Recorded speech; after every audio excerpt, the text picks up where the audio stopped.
Okay, one final topic in the equilibrium topic has to do with the difference between Q and Kc. So we know about the Kc expression. We know that it's generically the concentration of products over the concentration of reactants.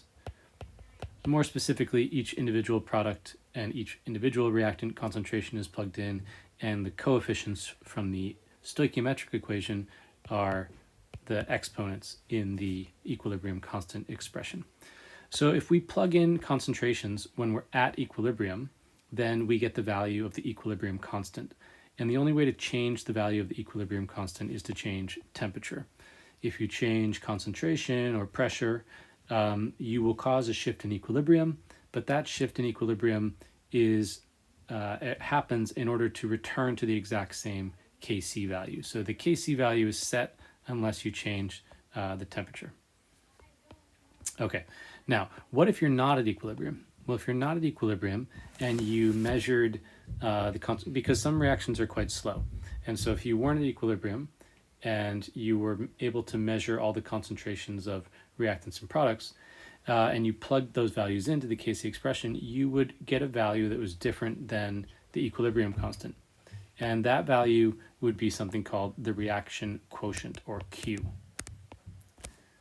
And so, for example, if we have an equilibrium constant expression, Kc, for the Haber process, and it equals this expression here with the product ammonia on top squared and the reactants nitrogen and hydrogen on the bottom with their exponents. So this is the Kc expression. That's nothing new. And at 300 Kelvin, the value of the Kc expression is 4.3 times 10 to the minus 3. So we can look at that Kc expression. We can see that it's actually a very small value. It's times 10 to the minus 3. So if I wrote that out, it would look like this.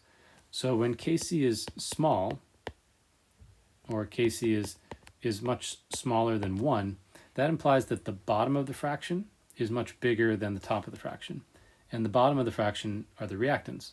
So this tells us that reactant concentrations are much bigger than product concentrations. And that's because just simple math. The top of the expression must be smaller than the bottom of the expression. Okay, so the reactants are favored in this equilibrium at this temperature.